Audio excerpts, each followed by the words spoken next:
Okay, so I'm going to call this meeting back to order in open session. We were meeting in executive session for the purpose of discussing negotiations with unions. I'm going to begin by reading the provision I have to read, which says, pursuant to Governor Baker's March 12, 2020 order, suspending certain provisions of the open meeting law, General Law, Chapter 30A, Section 18, and the Governor's March 15, 2020 order imposing strict limitations on the number of people that may gather in one place. This meeting of the North Reading School Committee is being conducted via remote participation. No in-person attendance of members of the public will be permitted, but every effort will be made to ensure that the public can adequately access the proceedings as provided for in the order. And we're going to start with taking attendance. So for attendance, I am here, Scott Buckley. The Vice Chair, Janine Imbriano, is here, and Richard McGowan is here as well. Sadly, we are down 2 people tonight. Well, very positively, Chris Papavasilio is not able to attend. His wife, and he had a second child this weekend, and so I want to extend congratulations to Chris and Allie for their child, and Diana Boutwell unfortunately cannot attend. She has family commitments. I'm pretty sure she did not have another child, but but she cannot attend unfortunately. So it's just the 3 of us tonight. So that is the stuff I have to do, and let's start with public input. So if there's anybody that has anything they would like to discuss that is not on our agenda for the evening, I will pause for a few seconds and let you jump in. Hearing none, we're going to move on to the student report. And I believe we have Sophia Galuppo, is that how I say it? Galuppo, the class of 2022, to provide a student report. Sophia, are you here?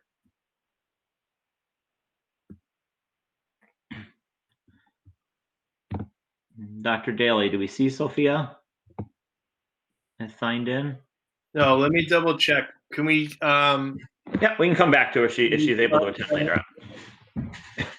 Okay, and we're going to move on to the new business then. And so I think we're going to start. We have an honored guest here, Miss Amy Lukowicz, Boston College class of 2001. You know, which she should say every time that she's at the school committee meeting.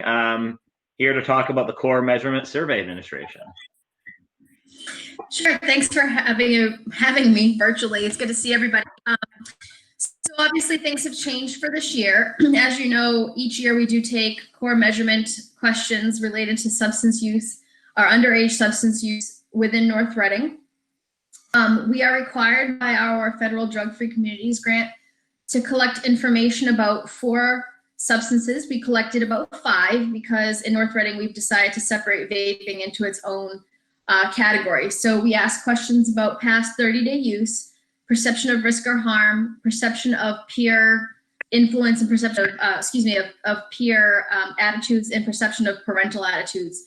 Those are the questions that we're required to ask, but we go further than that with the input of Dr. O'Connell and Mr. LaPrette. So we ask questions related to age of onset of use, but also questions that they might need for climate survey questions, things about sleep habits or perception of safety among the schools. And we like to lump it all into one and capture this information in one sitting. In past years, we've had, I'm looking at my numbers here, on average a 95% participation rate, which is extremely high. And I think that's because we take it in the schools. Students are always allowed to opt out entirely. They can also skip questions as they go, so they don't have to answer anything. Not much has changed for the survey presentation this year. Unfortunately, it'll have to be completely digital and just ask the students if they want to participate. I'm anticipating a low participation, especially among grade 12, unfortunately. I've been going back and forth with our federal partners on this, and they are basically telling us that we can't get out of it asking it this year. It's a little disappointing that they don't have some flexibility on that, given that our anticipation of accuracy is going to be pretty low. So it's going to be one of those years where we're probably going to have an asterisk next to our data. And personally, I'm a lot bummed about this because this will be our 4th year taking data under the grant. It will be our 5th year collecting data, and this is when we start really being able to predict and see some trends and influence of education. So that's a little disappointing. We're gonna likely have a little asterisk next to it, but we do need the school committee's approval. And Dr. Daly, I've given him copies of what Dr. O'Connell and Mr. LaPrette have approved and looked through. Excellent. Thank you very much, Amy. So those are questions. I was just going to say those are included in your packet, and again, the idea is here that we will do a few pushes through the principals. I'll put something out, but then also each principal can email students directly if there's any information, and also can put in their daily reminders to parents. So I'm hopeful that we will have a decent turnout. I don't think it's the same as we don't have the captive audience, but I do think, I'm confident that students and parents will take it seriously. I think a lot of people value the data and the great programs that come from this data. And I think it's something we should support and certainly promote.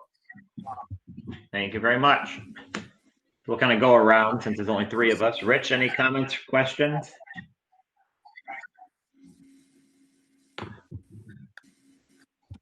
You're on mute. Sorry about that. I don't have any questions. I just wonder what we can do, what else we can do to promote participation, even with the 12th graders. I mean, how can we be encouraging? I don't have any answers, but. Yeah.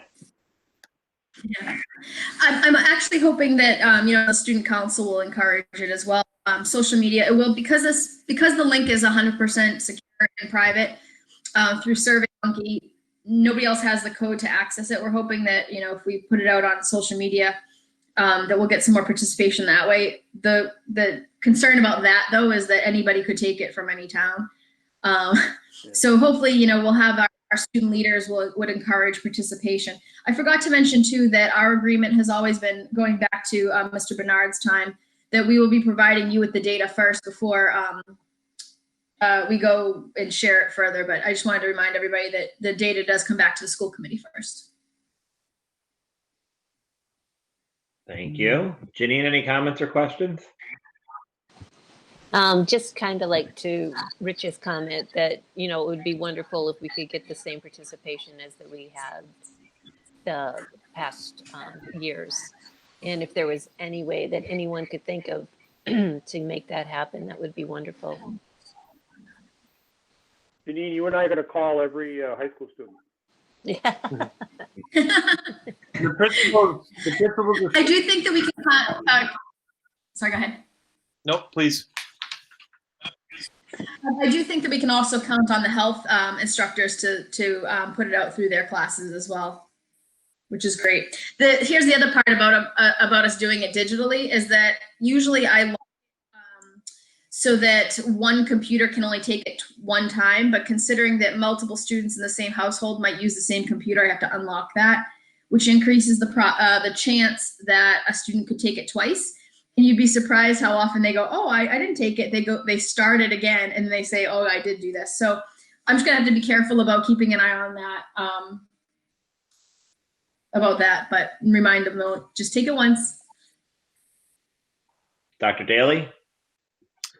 I was just saying that, the principals are certainly in support of this and they will advocate as well. So I think we'll definitely get some good push there. And as was mentioned, the health teachers and health classes as well at 6 to 12. So. Thank you. And I should have mentioned too, it takes on average, because we're able to track this, it takes on average 6 minutes to complete. Well, I would just add, I think we all know Amy pretty well. She's one of the best advocates. We're so fortunate to have her in our community. And she did all the work to get this grant, and it's a significant amount of money. And so it's again, the money is important because it does a lot of good in the community. So it's important that we know what the needs are. I guess my question, I looked at all the questions, everything seems fine. It was very similar or identical to last year, but I guess my only question is, in terms of COVID-19, what are you seeing? What are you anticipating with regard to drug and alcohol use with especially with minors, but overall now that, people are staying home? I mean, what are you seeing?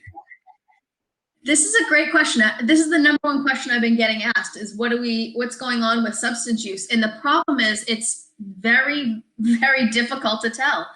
We are actually going to be kind of relying on this survey to give us some of that information. I can tell you that officer responses to overdoses at the adult level are significantly down.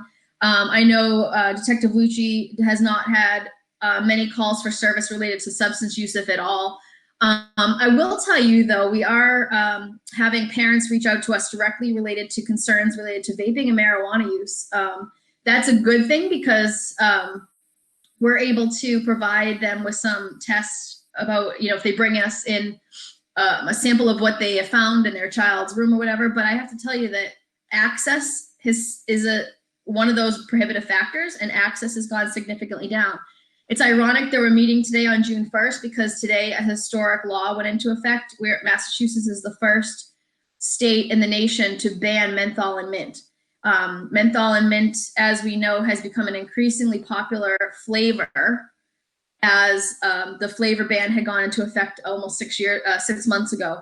And so access is changing, although, we do know that some students go up to and I don't mean to say students, but I mean young people in general and in all ages go up to New Hampshire to make their purchases. But this was going to be a really interesting. I was hoping to get this data before this went into effect, but obviously that won't happen. So I do think COVID has affected access, and hopefully that's a predictable reduction in use. But we just don't. It's all guess. Yeah. Well. Okay. Well, clearly BC did something good with you, and I guess they missed with me. But so we need a motion at this point to approve the administration of the core measurement survey.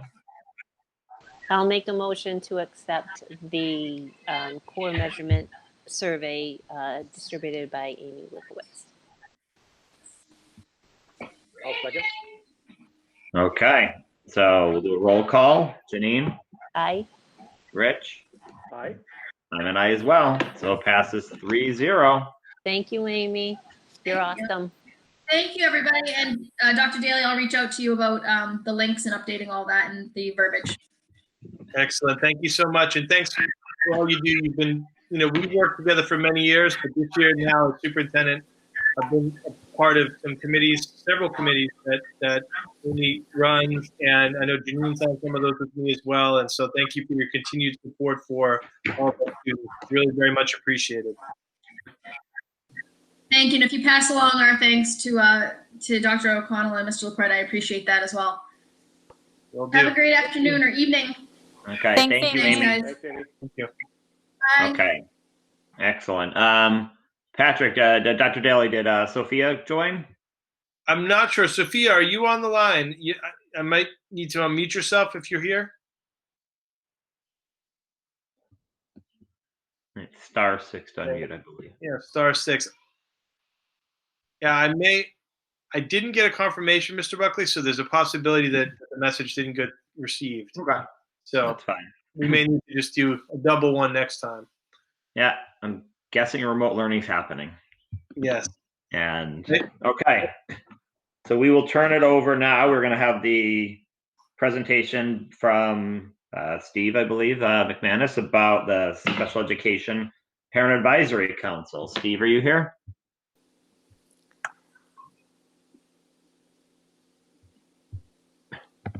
Can you hear me? We can. Okay. Thank you very much. So as Scott said, my name is Steve McManus, and I'm the president of the Special Education Parent Advisory Council, CPAC. I'm here today to talk about who we are, how we've been active in the past year, and what our goals are for next year. So our duties include, but are not limited to, advising the district on matters that pertain to the education and safety of students with disabilities, meeting regularly with school officials, participating in the planning, development, and evaluation of the school district's special education programs, and advocating for the appropriate supports and special education services necessary to meet individual needs of children with disabilities living in the district, and to ensure that each child receives the individualized supports and special education services that such child is entitled to under applicable federal and state laws and regulations.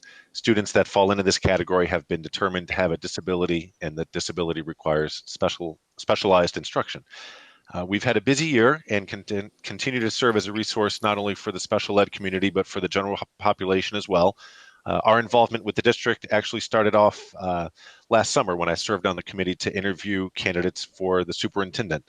It was an honor and privilege to represent the special education community, and of course, we were very happy with the ultimate selection. So nice to be presenting to you, Dr. Daly.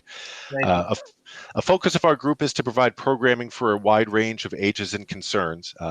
Once a year, we are required to hold a basic rights and special education workshop. And with the support of the PPS department, our CPAC is a paid member of the MASPAC, which is the statewide coalition of individualized CPACs, which is under the umbrella of the Federation for Children of Special Needs. As part of this membership, we had a speaker from that group and present to us on the topic of transition services for youths with disabilities, focused more on the older students, ages 14 to 22, as transition planning is sort of mapping out what is going to look like for students after they age out of school services. It's been a goal of ours for several years to have a workshop tailored to older students. A lot of our attendees and tend to be families that are new to the system, so we definitely wanted to gear programming towards older students, and it was a really good workshop that a lot of families requested. Unfortunately, the virus situation interfered with our second workshop of the year, which was originally scheduled for March and then for May, but unfortunately never happened. The topic was MCAS and how children with disabilities can participate in meaningful ways in the MCAS testing. There was a lot of demand for this workshop, so hopefully it'll be able to be rescheduled in the future. The highlight of our year, I would say, was an event literally a year and a half in the making. At one of our parent social events last fall, so a year and a half ago, one of the parents commented that the town of Melrose lights up their town common in blue lights every April for Autism Awareness Month, and how nice it would be if we could do something like that in North Reading. Well, thanks to the tireless efforts of our parent volunteer, Jill Gadsby, the gazebo in Town Common was lit blue this April.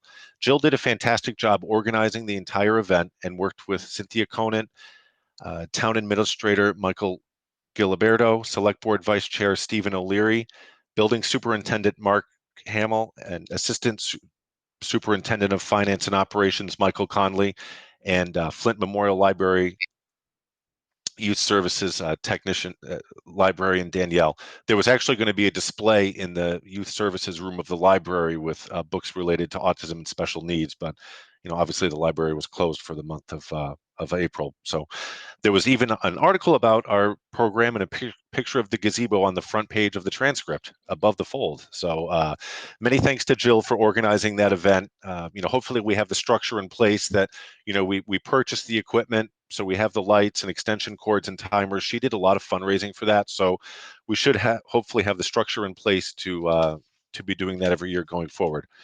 Last but not least, I'd like to thank Dr. Patrick Daly and of course, for the first half of the year, Mr. Bernard and his staff for their support. I've been attending his monthly meetings of the Superintendent's Parent Advisory Council, and Dr. Daly and his staff have been nothing but supportive. In addition, I'm also very happy to say that we've had a collaborative and positive relationship with the Pupil Personnel Office, and special thanks to Cynthia and her staff for their time, support, and guidance. I also want to thank Vicky Labriola, who's been serving as really the co-chair for the last, we've been working together for 7 or 8 years or so, and she's done a ton of behind the scenes work. She maintains the website, she maintains the Facebook page, and I'm going to correct myself. A lot of the work she does is not behind the scenes, but very much at the forefront. So Vicky works very hard for our group as well. In terms of what our goals for next year, it's time for us to search for new members of our board. Like I said, Vicky and I have been doing this for a long time, and we're going to step back and look for other parents who are able to volunteer and sort of take the reins, so to speak. So we've started looking, we posted on Facebook to search for volunteers. Hopefully we'll find some people to come in and help us out. It's obviously a great town, a great school district, and a great organization. So we definitely want to keep our momentum going forward. Thank you. Thank you very much, Steve. I will say, typically when something is posted in the community connection page, there's a lot of discussion, but I think all you have to do is ask for somebody to volunteer and run the CPAC, and it tends to be crickets in that post.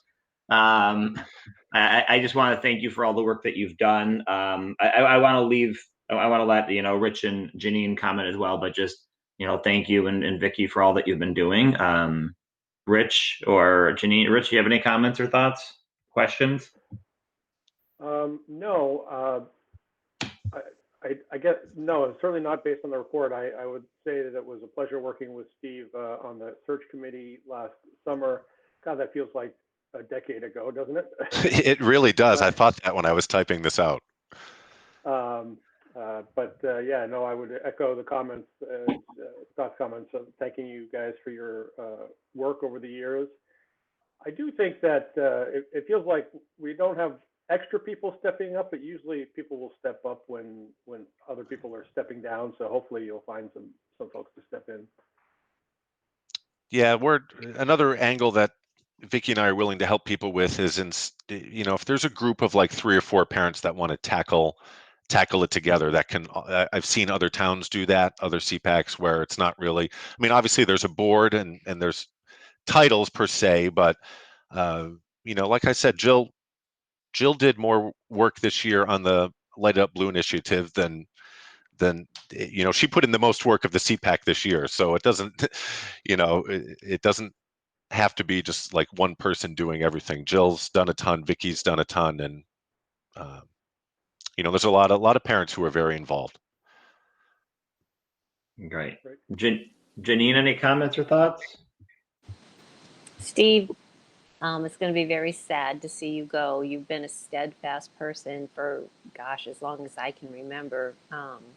You're always there. You're always brilliant. You're spot on and everything that you do. So thank you for all that you've done. And I wish you the best. And I hope someone does step up and take your position and can fill the shoes that you are leaving behind. Thank you. I appreciate that. It's been a pleasure working with you as well. Yeah, I mean, Cynthia, just one second, and then I'll let you and Dr. Daly, I'm sure, want to talk as well. But yeah, I mean, Steve, I would just say, like, I think there's a need also for CPAC. Just talking about CPAC in general, I think one of the main concerns when we're talking and Dr. Daly's talking, I know a lot of times the main concern people have is that with the time away, what's this going to do to our students, especially kids that are on IEPs already, special needs students. Will there be more people that need services? And so it's a very important thing. I mean, as a father of a son with special needs, and actually my daughter's also on an IEP. I mean, I appreciate it. You are an amazing president of CPAC, but you're also just an amazing guy. And so you've done so much for us, but there is very much a need. So if people are listening that are interested in getting involved, I mean, these are some of the most vulnerable students in our population. And so it's great to have people that step up to think about, those students. So, and sorry, Cynthia, go ahead, Cynthia. That's okay. Thank you so much. Steve, I just want to say that these last 5 years have been an absolute pleasure to work with you. We were able to develop a collaborative partnership. We worked together to bring informative and relevant presentations to the families of North Reading. And I'm so grateful to have had the opportunity to work alongside of you, because it's been one of the highlights of the 5 years of my time in North Reading. And what I will say about the relationship between student services and a CPAC is that when you do have a collaborative partnership, it sets the foundation for growth and progress moving forward in a district. And this has really been the essence of the partnership we have established in North Reading under your leadership. And for this, I'm very grateful, and I don't take it for granted at all. So thank you so much. It truly has been a pleasure. Oh, thank you very much. I appreciate it. It's definitely been one of the highlights of and things I'm most proud of, as well as Yeah. how well our entire board works with you and your team. Yeah, it's really been great. If I could just echo those comments too, I've worked with you in a few different capacities over the years, and just the communication has always been great. The flexibility. I've worked with you from everything from planning events to showing videos to getting computers to work to coming up with some creative outside of the box ideas. And I think anyone that serves our community and serves our students for any time in any capacity is so commendable and noteworthy. But to do so for 8 years is just something that I really think just deserves special recognition. And I really do want to thank you. Stephen, I just want to Thank ask, you. when you started, did you know a lot about CPAC, or do you feel like someone who's just, maybe has a child, they want to get involved, they want to advocate for their child, that they could step up into a leadership role, or do you feel like you need a lot of experience in that to get started? That's a good question. I think when I started, uh, so Patrick was 6 and Matthew was 4. And so we'd been involved with the school system for a couple of years, which I think was helpful. Mhm. So I knew some of the staff members. I had a couple years of IEPs and team meetings and quarterly reviews under my belt, and I think I don't know if I could have volunteered to be this involved in the CPAC like right after the boys started on their IEPs or got their diagnosis. That is enough of a hurdle, at least for me personally, to tackle at once. And I remember when Vicky and Pam McIntyre, the vice chair, when we took over from Kathleen Moline, she said, "Well, I started when my son was like 6 or 7, and now he's a teenager. So I feel like it's good to have parents of elementary school kids, kind of Mhm. uh, doing the CPAC." And that's how she said she felt when we took over is exactly kind of how I feel right now. It's we've been doing it for a while. I think every organization benefits from a change in leadership, and uh, I think it's good to have, like I said, good to have some knowledge, but everybody's different. Just what worked for me might not work for another parent or another guardian. That's great. No, I appreciate it, and we look forward to continuing the great relationship and then to build upon the strong foundation that you've partnered with our school system. So thank you so much. Thank you. It's been a pleasure. It's a great district. It really is. Yeah, and just to reiterate again, yeah, I mean it's if there are parents out there that are interested in trying to get involved in the schools overall, I mean it's a great way to do it. You get to meet a lot of people in the school district as well. And for Steve and Vicky, now we wanted to be able to be in person, but we do want to recognize your years of service, and so pretend that we are shaking your hand right now and presenting you with we'd like to present you guys each with a school committee award of appreciation, and take a picture that would hopefully be above the fold in the transcript as well. But we'll have to mail it to you and meet you another time. But we really do appreciate the efforts that you put in. I mean, it's a lot of work, and it's a very vulnerable population. So I mean, I think it means a great deal for a parent to step up. And so for both you and Vicky, because I know she's also trying to step down, I mean, we very much appreciate your efforts over the years. Mr. Buckley, if I Thank may you. just read the what was written. So it says, for Mr. Steve McManus, has been a great leader and organized many events for the CPAC in his years as the leader of this parent group. I've had the pleasure of attending several meetings and also participating in events that Stephen has facilitated. He's been a pleasure to work with and always solicited the feedback and support of the district in every decision. His focus was on helping parents and students and did so much to build bridges and foster relationships within our school community. So it reads, Mr. Stephen McManus, for his 8 years of service to the students and families of North Reading, as president of the Special Education Parent Advisory Council. And for Ms. Labriola, we have something very similar. And hers is that she's been a great leader and organized many events for CPAC in her years as a leader of the parent group. She's been a pleasure to work with, and she did many things behind the scenes, including the development and maintenance of the CPAC website. Victoria Labriola for 8 years of service to the students and families of North Reading through her work with the Special Education Parent Advisory Council. So those are official awards that will be sent to you in the near future. And whether we're handshaking at any point, hopefully we may replace that with bows or something, but we do want to thank you in any way possible. Well, thank you. I appreciate that, and I know Vicky does as well. Okay. Well, thank you very much, Steve, and thank you, Mrs. Conan, for coming as well. I mean, I know Sure. that you've been very active in this this pandemic as well, and you get to talk to Dr. Daly and Mr. Conley a lot, but we don't get to talk to you as much. I would just like to say, like, even though we're going to be transitioning into budget in a little bit, I do know that one of the ways that we're closing the gap is that various leaders in this district are taking on a lot more. I do know that, one of the positions that's, not going to be rehired, is going to be restructured, is in your department, which will obviously put more on you. And I know that next year is going to be a lot of work for you as well. So I think we all really very much appreciate the efforts that you're putting in as well. Thank you, Scott. I appreciate that. And you know what? We're a team. All of us, we work together. We do what we have to do for the best interest of the students and for the district. And, I feel like we're prepared moving into next year. We know the work that lays ahead and we're ready to do that. So I appreciate your words.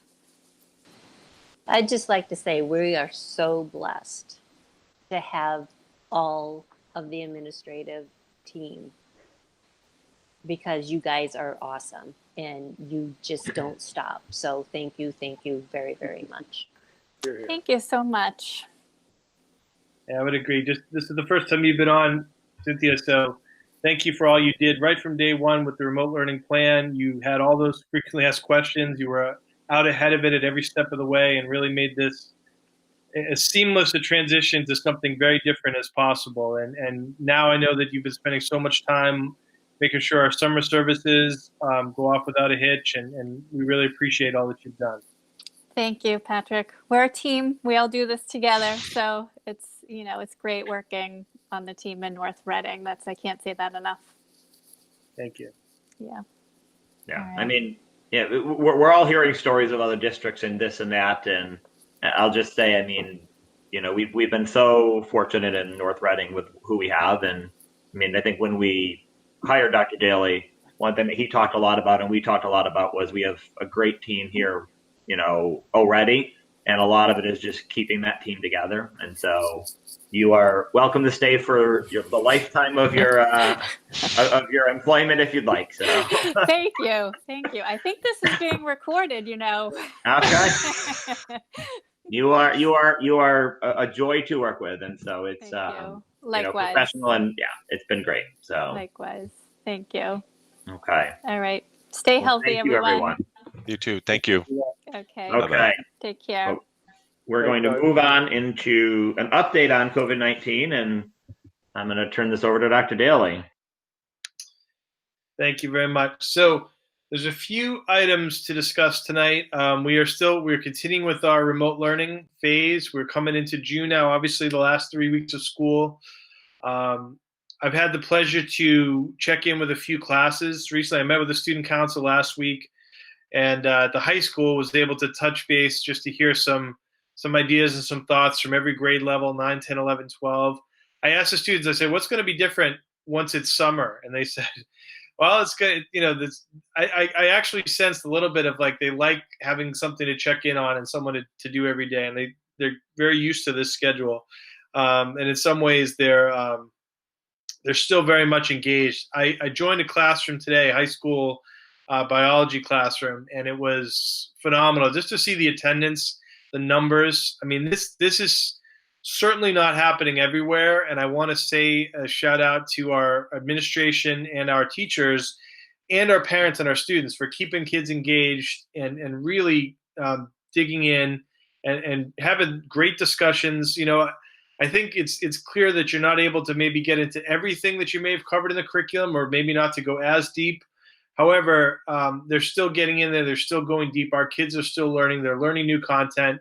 they've moved ahead, and they're doing a great job. And I certainly learned a lot today just from the 20 minutes or so of that presentation. So the kids are really benefiting, and they all have such positive things to say about the encouragement of their teachers. And I got another email today right before this meeting from a parent talking about a kindergarten parent who's just going out of her way to make connections. And she described how she's got the big screen TV in the house with the Zoom meeting on so that other children in the house can also watch and hear from some teachers. I mean, it's great to hear how North Reading educators are just going above and beyond. And I think that's outstanding. And I really want to thank all of our folks.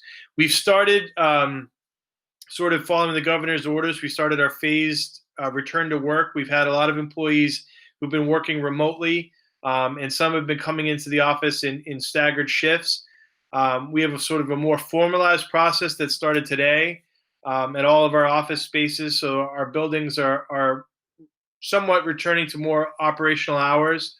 I've kind of jokingly said it's been nice to have someone to talk to today. It's different. It's certainly different having folks in the office and how to share a copy machine and how to wipe it down and use gloves. And so there's a lot of guidance. We're following all the state recommendations. We had our meetings this morning. We have hand sanitation stations in the spaces. We're still not having parents and students come into the buildings, but we're organizing our pickups. That's being done at every level.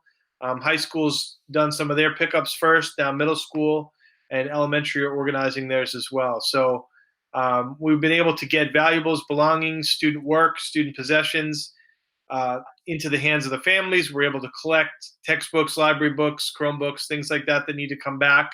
So that's all being communicated out through the schools. The principals have been fantastic with their plans, very well organized.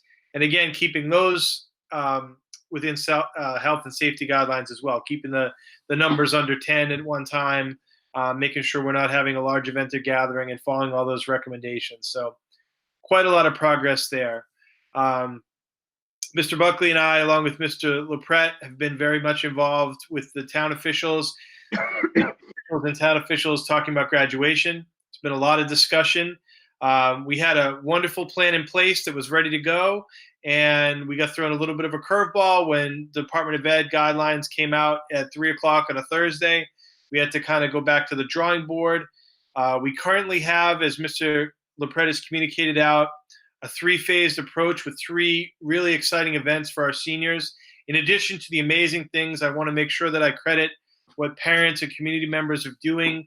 If you've driven by, you can see the great posters and banners that are on the fence outside of the turf field. We've had other parents doing things like putting together videos and just so many different events that have been done and organized. Our parent council at the high school, Ms. Peroni, has been such a great job of helping to filter a lot of these great ideas and collect them and make sure that all the great ideas are being shared. Lawn signs all the way up to other ideas for graduation ceremonies themselves. But what we have planned is event number 1 is going to be yearbook and diploma distribution with the ability for students in small groups with their family to take some memorable photos against a great backdrop. So that's sort of one of the first events. That'll be in early June. The second event will be a rolling rally, which will be in June 20th. And that event will be more information coming soon on that as well. And then the third event will be, and this is what changed recently, we're going to still try and plan for some kind of a field-based commencement ceremony that will have to be on or around July 19th. It has to be after that date, according to the guidance that came out.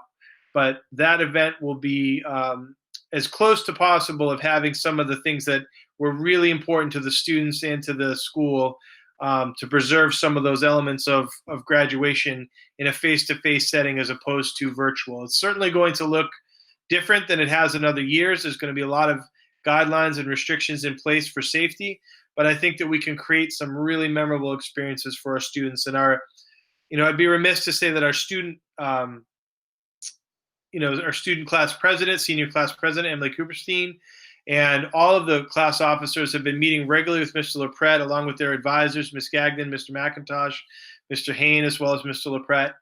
I've checked in on several of those meetings, and there's just some really great ideas that are being shared, and I look forward to these memorable events for our seniors. It's not easy. There's a lot of discussion, a lot of conversation, a lot of questions, but I think we have a really great plan that we've arrived at, and we've been very careful to make sure we didn't put anything out there before we were able to know that we could deliver it in a safe way. So we appreciate everyone's patience as we communicate that information out. I believe those are all the updates that I have. Mr. Connolly, anything that you wanted to share as a COVID-19 update? Yes, thank you, Dr. Daly. Just really briefly, there's a lot of good work continuing to happen on the food service realm with the mail service grab and go program. I think everyone is well versed that we continue to serve breakfast and lunch on an ongoing basis. The staff, food service associates and workers under Anna McGovern and Chartwell's leadership has been doing an exceptional job. I was going to reference this a little bit later, but I just think it's really impressive that in the month of May, the food service program served 10,160 meals, to the students and to the community during the month of May. So that's an exceptional accomplishment. A lot of good work and hard work has gone into that program, and it's certainly going to yield a good amount of federal revenue in return as well. So certainly a lot of good work happening there. I did a little bit of a walkthrough for the first time in a while through the buildings today, at least at the high school and the middle school. And the custodian staff is in and working hard, and they're making actually some really, really good progress around the buildings as well. So certainly appreciate everyone's efforts on the facility and the food service end as well. Thank you. Thank you very much. Great. Dr. Dale, you have more things, or do you want to see if there's any questions first? You can take questions, and I was going to share a little bit about the MOUs from the group. Yeah, and so Mrs. Imbriano, any comments or questions? I guess I was just, further information maybe, but it doesn't sound like you can kind of divulge that stuff at this point in time. So kind of interested to see what's going to happen. So it's awesome. You mean like the date? Like you're texting me the date of Yes. graduation? The last one? I got some. I'm just reading my text to you. Yeah. I got, yeah. No, I just have some stuff going on around that time, but that's not a discussion for right now. So that's okay. Well, we have a working group, as I mentioned, that's been fantastic. And so there's a few things to work out. The first logistical piece, the police officers, the North Reading Police Department is working on the parade routes for the rolling rally. And then the part two is going to be the safety and focus guidelines for that. So there'll be a lot more information coming out to students and to others about that. I know that there's going to be some great coverage from the transcript from NORCAM of graduation and events. And then also, we're going to make sure we work with them to get some good coverage of these events as well. So as soon as it's developed, we're going to be sharing this widely so that folks can join in and learn more. Okay, Mr. McGowan, any comments or questions? I don't know. Thank you. Okay. And for me, it's just a couple quick things. Like I would just like to reiterate what Dr. Daly said. It's been a pleasure working with the community leaders about trying to put this on.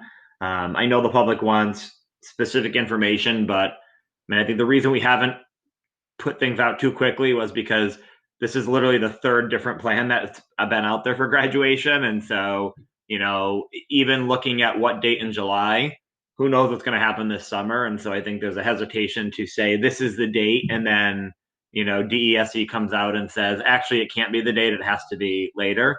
I think the goal is to do it as soon as we can as possible, because we want to make sure that seniors are able to attend and they haven't gone off to college or started orientation somewhere else. But it's not that we understand people want to make plans, but it's just trying to make sure that they don't get canceled.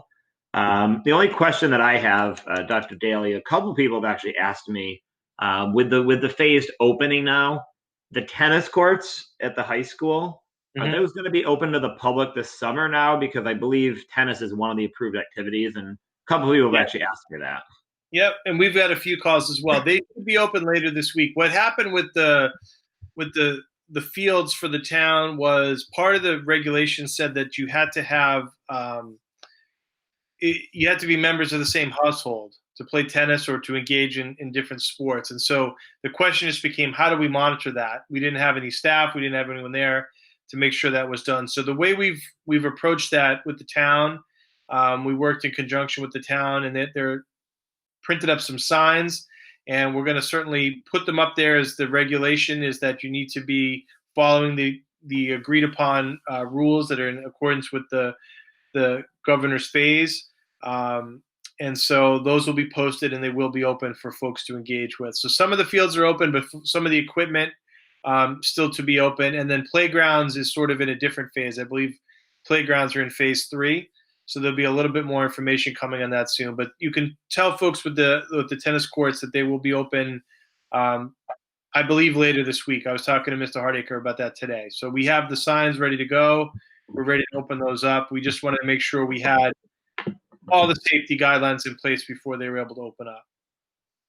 Great, thank you very much. And I know we're going to talk about the MOUs in a second, but do you want to also talk about the task force, or did you want to mention that now?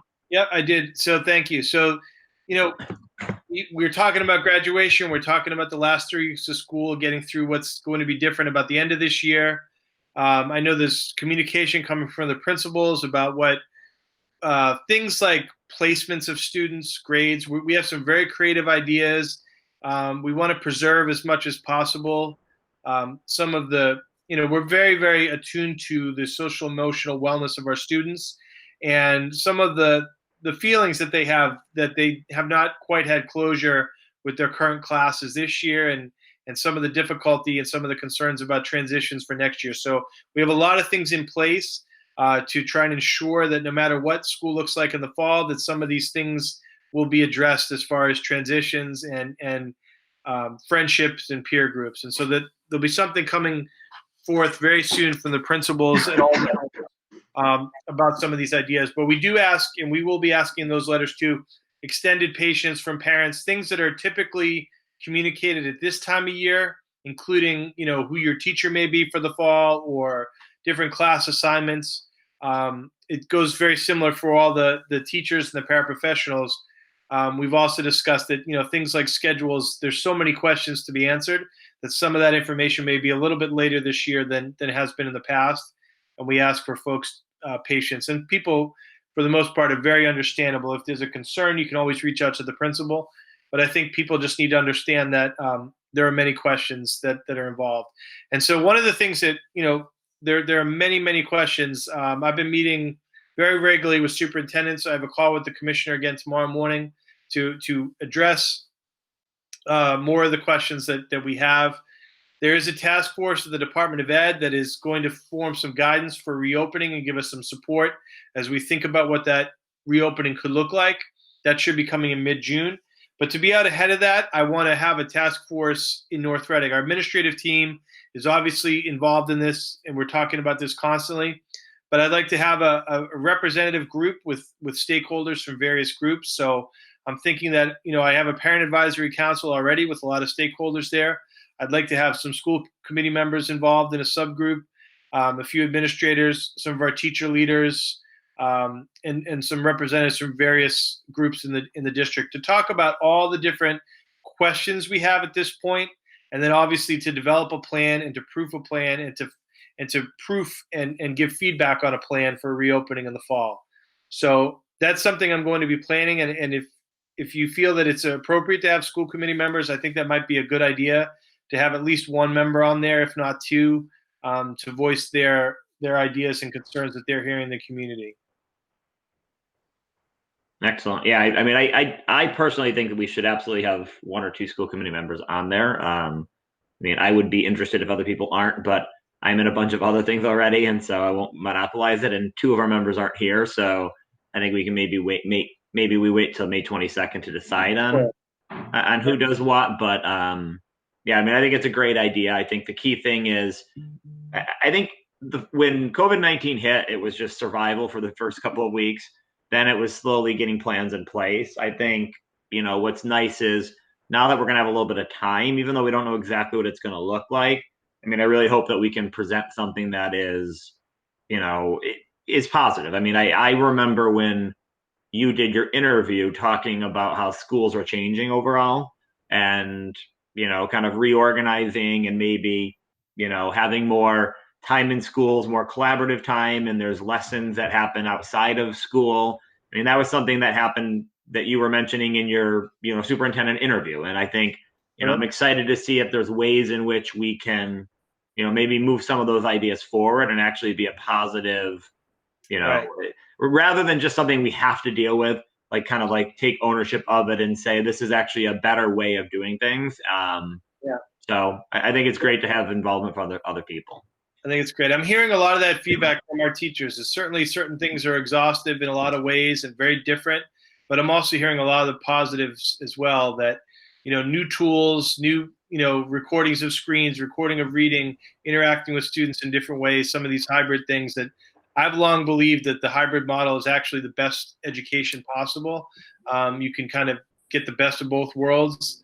I think at the K-12 level, it's sort of maybe like an 80-20 or a 70-30 face-to-face heavy with some online component.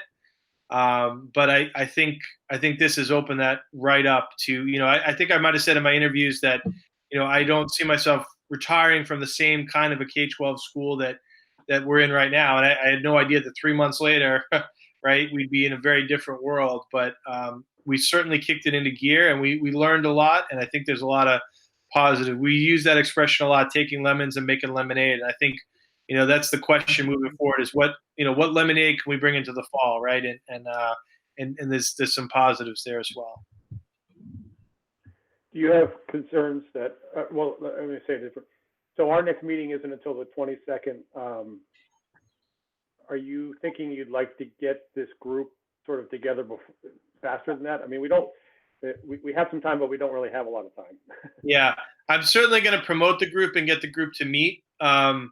We don't necessarily need to have the school committee. I could just invite the chair and the vice chair to the first meeting or something like that. If we don't have time to officially appoint people, I think we could do something like that. I probably wouldn't want to wait till after. I'd probably like to have at least one meeting before school officially ended, Rich, Mr. McGowan, which I think is a good, maybe that's where you were thinking, but I would like to have at least one meeting before then.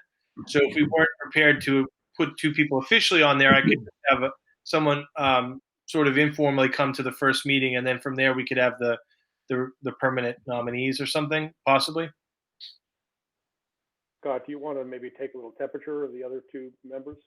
Yeah, absolutely. I think we can. Yeah. I don't think this has to be a formal appointment at a meeting, I guess is what I'm saying. Yeah, I agree. I think it's something that we can. I don't think there's anything that has to be, necessarily a public meeting. I think we could just say that if anybody's interested in doing this, kind of update the members that aren't here and see. I mean, I think one thing that's good about our committee is we try to balance the load a little bit, and both we could provide opportunities to people to do things that they're interested in doing, and also to share the burden a little bit. So again, for something like that, I mean, if it's something I had no interest in at all, I'd be happy to say that Chris and Diana are on the committee. But as I actually have some interest in it, I think we should see what people's thoughts are. So yeah. Yep, I agree. Okay, thank you very much. And Dr. Daly, do you want to set up the memorandums what we were discussing in the executive session? Yes, I do. And just to avoid some confusion, I know if folks want to see this document, they can certainly request them from us as a public document. I did do the courtesy of sending an email to the transcript as well, because I know that they like to see a copy of what's being discussed. So that was sent just recently. But essentially, we really want to take a moment to thank our bargaining units. Each unit has, in their own way, depending on their various situations and it's unique to each group what they were asked to give back in this time of closure. We considered what the incentives were and also what what has been asked of some of these folks during the closure. as far as working time. And, we really needed to consider that, as I've said from day one, when this all went down, I posted, in our frequently asked questions that we would do everything in our power to keep people whole with their regular salary. And that was despite the extended closures beyond the first initial 2 weeks to now for the full year. That was despite loss of revenue in different areas. That was despite many other schools furloughing, riffing, reducing their force of staff. We were able to keep everyone whole through the end of the year. And when we got to this last vote, we knew that we needed some additional givebacks in order to make that possible through the end of the school year. And so we went to our groups. The 3 groups that I'm sharing with you tonight are the food service group, the paraprofessionals, and the custodians. And so we discussed the agreements with those groups who were very willing. And so, we really wanted to just take a moment to recognize each group, to thank them for what they've given back. What they're giving back supports the ability for all of our staff to remain whole, and it also allows us to have funds in a very difficult budget year, which we'll be discussing more tonight, to be able to stay solvent and move forward and do what's best for kids with the funds that we need to provide those services. So we really are thankful to those groups. And I think we would just need a motion for each to accept the terms of the agreements with each unit. And I would just add on that, I mean, we are all in this together. We are all trying to find a way to keep people as whole as we can. The, different contracts have different provisions in them, but the general idea here is that, the 3 contracts we're talking about included, wellness benefits if vacation time's not used, vacation buybacks, which these bargaining units are all willing to, forego the wellness benefits, forego, give back vacation day, not buy back vacation days. And so the total savings to the district is going to be just short of $35,000, which is, again, it's a significant amount of money and that's, some people might say 35,000, but these are not huge bargaining units either. And so that's a significant amount of money from, some of the smaller bargaining units. And so we very much appreciate the collaboration from these unions. And in a previous meeting, we discussed the teachers, many things that they did in addition. If you think about the coaches and things like that, we gave back, 85% of the coach's salary as well. So every unit has given something or done something. And so we really appreciate what they've done. Before we take votes, any other comments, Richard, Janine? I'll just say real appreciation to the various bargaining units. I guess we can chalk some of that up to the generally good relationship we've had with these units over the years. Hopefully I think that's probably led to some of the goodwill that we're experiencing on both sides now. So. And pretty much to what Rich has said, we have a really good community and we have a really good body of employees, be it, custodial, food work, teachers, administrative. And I think that, we all work very well together, and I appreciate everything that they've done. I mean, ultimately, this savings helps us to keep people employed, more than anything, it helps us to provide services that are needed to the school, to the children in this district. And so, we appreciate everything that's been done by everybody. I mean, the parents as well. We're going to talk at the end about, gifts and donations from parents. So everybody's pulling together on this, which is great. So we're going to take motions on the various memorandums or a recognition. So I think why don't we start with a motion to accept the memorandum of understanding for the custodian unit? Sure, I can do that. I move that the committee vote to accept the memorandum of agreement between North Reading Public Schools and the AFSCME Council 93 Local 1703 Custodian Unit dated June 1st. I'll second. Okay. Any discussion? We'll do a roll call vote. Rich? Aye. Janine? Aye. I'm an I as well, so it passes 3-0. Rich, you want to go with a paraprofessional next? Sure, I move that this committee vote to accept the memorandum of understanding between the North Reading Schools and the North Reading Federation of Paraprofessionals Local 4972. I'll second. Again, any discussion? Okay, roll call vote. Rich? Aye. Janine? Aye. I'm an I as well. Passes 3-0 again. And then for the food service workers, I think we're just going to, I guess, accept the agreement that's been made or something along those lines, Rich? In the motion? Yes, I would move that the committee vote to accept the agreement outlined in the letter from the district, from Dr. Daly to the North Reading Food Service Associates. Second. Well done, Rich. Excellent. Any discussion on that? Roll call vote. Rich? Aye. Janine? Aye. I'm an I as well. Passes 3-0. So thank you, everybody. Thank you, unions, for working with us and helping us continue to provide the services. Okay. So I think that closes the school closure update. Now we're going to move to the budget vote, which is, we actually have, I think, relatively positive news on this. Mr. Connolly, do you want to present on the budget? Yes, thank you, Mr. Buckley. I'm going to attempt to share my screen. I have a brief presentation to provide some context to the budget. Is everyone seeing my screen? Yes. Well, since some people are on the phone, let's make sure we voice over this as well while we're Okay. going through it.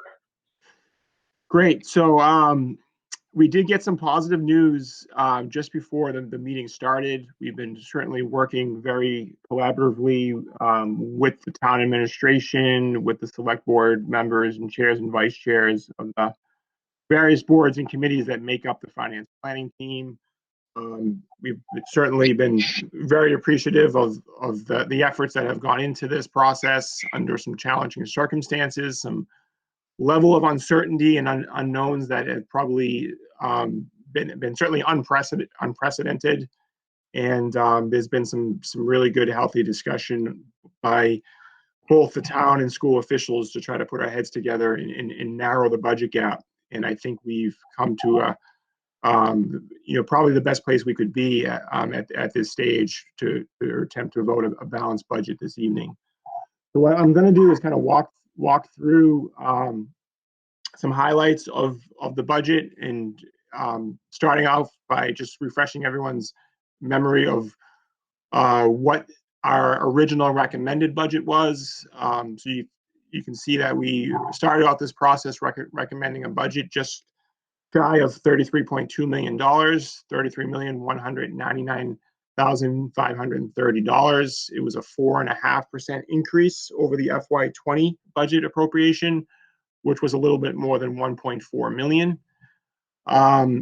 Based on the revised revenue plan, hot off the press as of about 6 o'clock this evening on June 1st, the revised budget gap is just over $672,000, $672,752. So, the budget gap is a little bit more than 2.1% of what we originally recommended, which was that 4.5% budget. So we've certainly been working hard at trying to identify some revenue and look at this as creatively as we can. And this number was as high as, for instance, 950,000 just a short 7 to 10 days ago. So the fact that we've really worked hard to reduce this number to get it to where it is a lot of good work on the part of many folks. Mainly the town officials, Michael Gilberto and Elizabeth Rourke, working with board members. So we certainly are very appreciative of their efforts. And Michael, if I can just jump in for one thing very quickly. So yes, what's not very clear on here, though, is that the way that this is happening, I mean, so with the revenue projections, we took a somewhat conservative, we hope conservative enough approach, including 10% reductions and a lot of, like, normally we expect to see an increase year over year. There's been a lot of reductions in our projections for revenue. And so, the finance committee, the town administrator, the town finance director, the select board, we've all worked on trying to find additional revenue, one-time funds, which typically we don't like to do. I mean, nobody likes to pay for an operating budget with one-time expenses, free cash, things like that. But everybody has had the same objective of making sure that we try to keep as many people employed, provide as many services to the town and to the schools. And so one thing that's not usually in here is, the only reason we have the revenue that we have here is because there's been a lot of talk and a lot of discussion on ways that we could add additional revenue into this to minimize the cuts. I mean, we're going to talk about how we closed a $672,000 gap. But if the town did not agree to put revenue back in there, our gap, I think, would have been something like 1.4 million, if I recall. Yes, that's correct. Yeah, thank you, Mr. Buckley. So, absolutely. Yeah, so there's a lot that goes into the revenue plan, and the efforts to look at it creatively and find ways to free up additional revenue, look at some reserve funding in free cash and savings and certain fixed costs. It has certainly got us to this place today, and it's a much better place than where we thought we would be. Standing here prepared to make a budget vote just a short, few days ago, really. So absolutely. So now if you look at the school operating budget, the number we're operating from is that 672,000 plus amount, the budget gap. So many of these items we've presented previously to the committee, as we've updated the committee on the status of the budget. So certainly the things that we would look to do first is eliminate some of the new positions that we were proposing in the FY21 budget, many of which were part of our strategic plan, the NRPS 2021 document, and some operational needs. So we had proposed the addition of an elementary teaching and learning coordinator for a little over $108,000. It was an administrative position to help provide curriculum alignment and leadership support across the elementary level. So that position would be eliminated. Again, it's a new position. We were looking to get a reading specialist to provide some additional academic support at the elementary level. That, again, is a new position, so we would defer or forego that position for a little bit more than $68,000. We were looking to add a floater custodian and achieve some operational overtime savings, and that position would be eliminated. Again, a new position for a little more than about $24,000 when you minus the savings for overtime. We had a vacant position, a couple of vacant positions in central office, in the technology and accounting HR realm that we were looking to kind of combine into one position that would assist some of the support staff and various duties in central office. We would forego this new position for the amount of $65,000 and continue to do kind of how we've been operating. Then some of the items now below this list are positions that are sort of vacant due to retirements or resignations. There, many of which are academic teaching positions. So we would forego the replacement of these positions to achieve some savings. So there was a district level academic teacher position that we would look not to fill next year. And then there was a position at the middle school, which we would also look not to fill to avoid any layoffs of existing personnel. We had added a line item to help support the technology, the one-to-one plan that we've achieved fully for the first time this year for grade 7 through grade 12. We were looking to have an ongoing funds in our operating budget to replace those devices on an ongoing basis. We would forego that plan next year. That was a $60,000 new line item, so we would forego adding that. We would still be able to purchase these devices through the a state grant, earmark grant that we have. So it's not the worst thing that this is being foregone, but we'd have to certainly visit that in subsequent budget years, that this need. We had added an elementary grade level position at the elementary school. Looking at upcoming enrollment, we felt that this was needed. We would forego the hire of a new elementary grade level position for a little more than $68,000 budget figure. So that was sort of the first round of reductions that we had discussed as a committee and as an administrative team. The remaining items is additional items needed to narrow the gap. We have an opening in the director of facilities position, so this proposal would delay the hiring or the appointment of that position from July 1 to September 1st to achieve savings.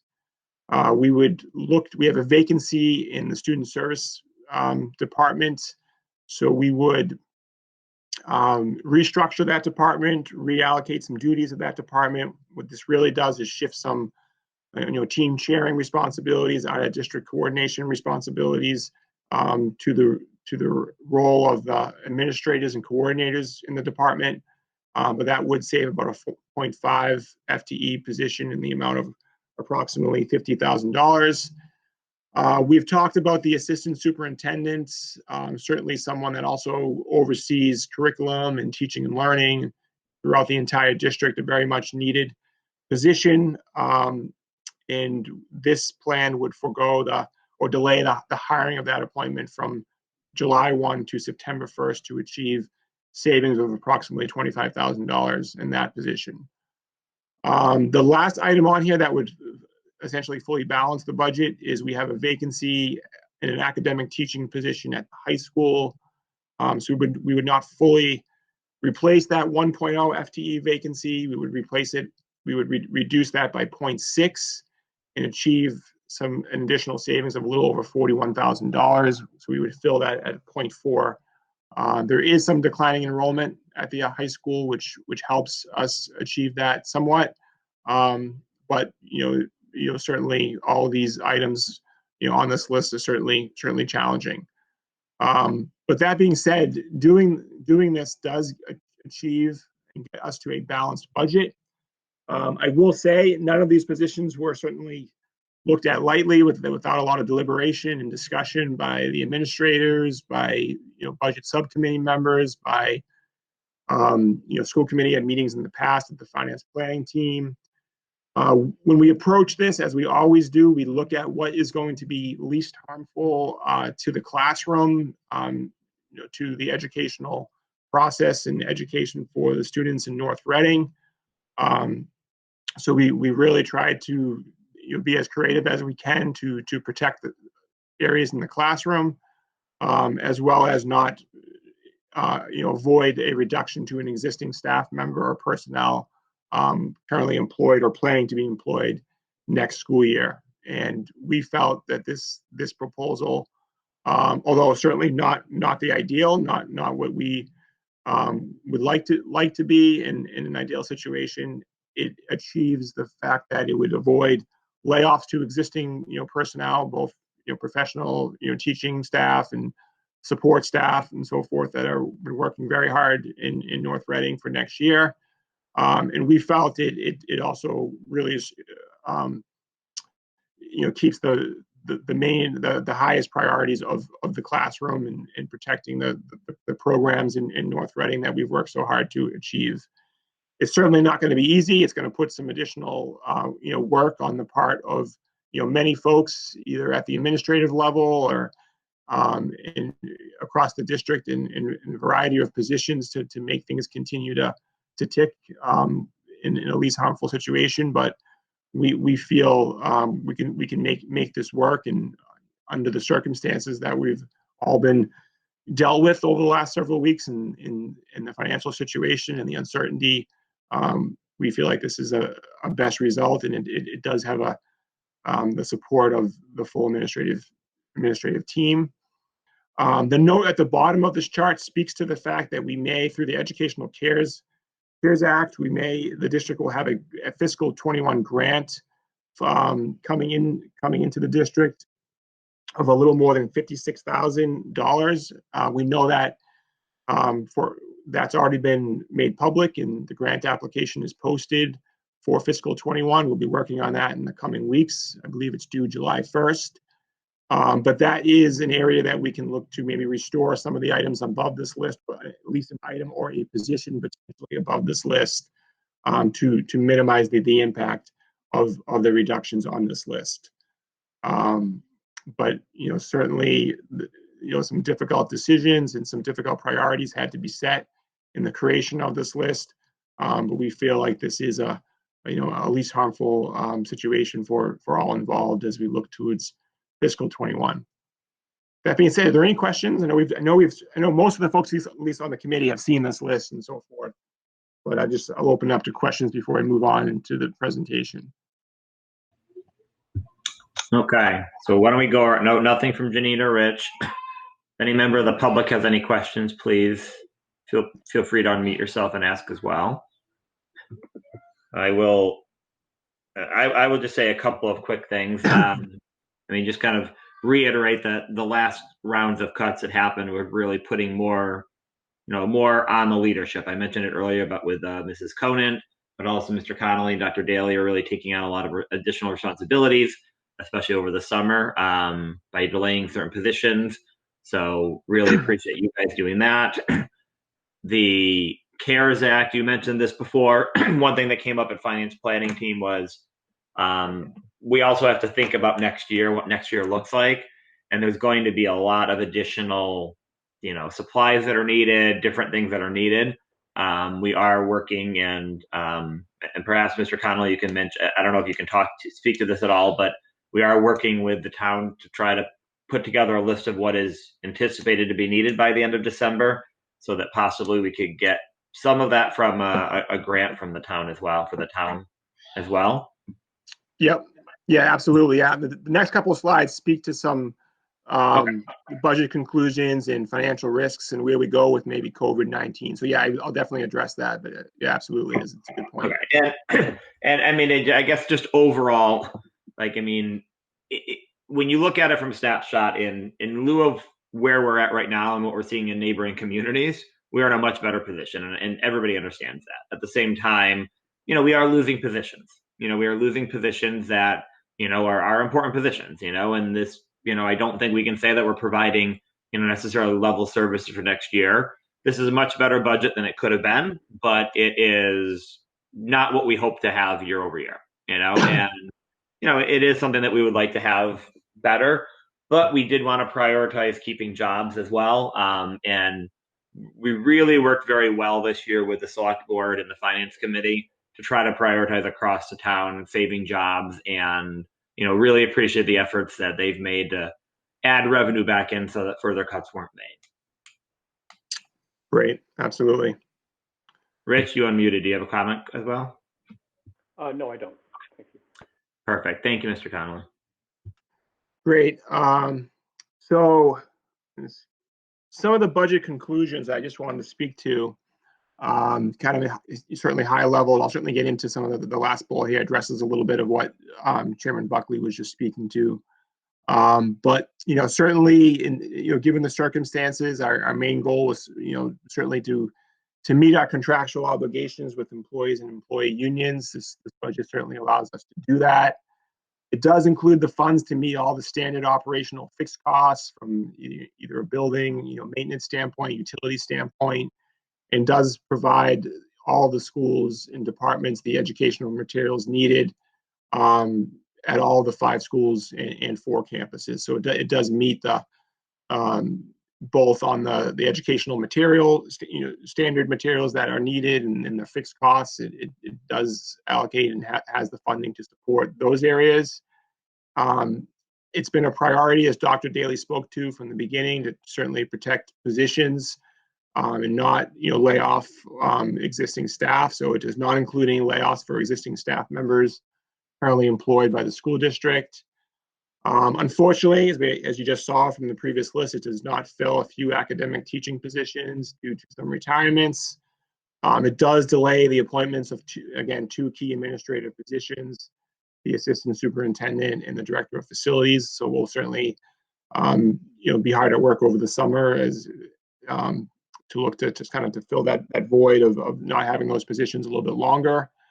But we do feel to the greatest extent possible, it does protect the key and the current educational programs and services that are in the classroom. So we really tried hard to minimize the impact in this classroom that the student would experience. It has, as Chairman Buckley alluded to, what's certainly not in the budget, but it doesn't mean that we're not aware of it, we're not attuned to it, and we haven't had conversations as a committee and as a community with town officials and select board and finance planning team. It does not include additional costs that may be necessary in sort of what I'm referring to as a post-COVID-19 environment, including additional funding that maybe for technology, for remote learning, for professional development and training, for additional cleaning services, additional costs that may be necessary for our regular bus transportation, student support services and academic support needs for students, school lunch, nursing supplies, personal equipment and cleaning materials, and potentially the need for small capital investments in items related to COVID-19. So these are all areas that we've been putting our heads together. We've been making lists. We've been looking at the guidance by the state, by the governor, by our various affiliations, by the Commissioner of Education. That guidance continues to come out. I know Dr. Daly and myself and other administrators are on almost daily conference calls with colleagues and with various associations from across the state that are talking about guidance and things to think about. So we know there's going to be additional costs, and the town is certainly working with the appropriate programs from the federal government level to figure out how those funds would flow into North Reading. We do know there's going to be funds available for both the town and for the school, and through forms of sort of reimbursement for these types of expenses as they arise. So we're aware of it, and we do expect there'll be a level of funding available for these types of expenses. Before I get to a potential motion and final questions or final thoughts, I kind of present a slide similar to this, at least I have for the last couple of years, but every budget has some inherent risks involved. And there's certainly some risks that exist in this budget, maybe more so that has in the past because of everything that has been going on. There's certainly more uncertainty out there than we've ever faced with. So like any school department budget, there's always that chance for additional outside or change in special education placements, which could come with increased costs. We certainly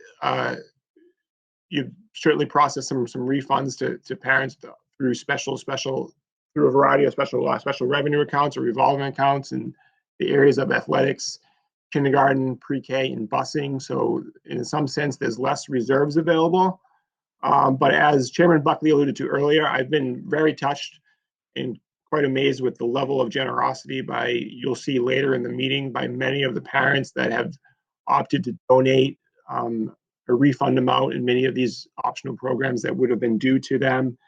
Keep that back in the district, help support these costs going forward, to help minimize any of this impact.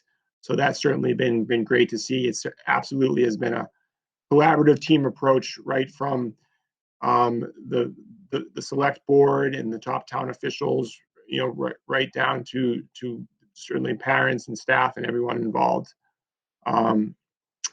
So like there's always been, we estimate a level of a teacher attrition and savings for staff turnover. So there's always a chance that may not be realized.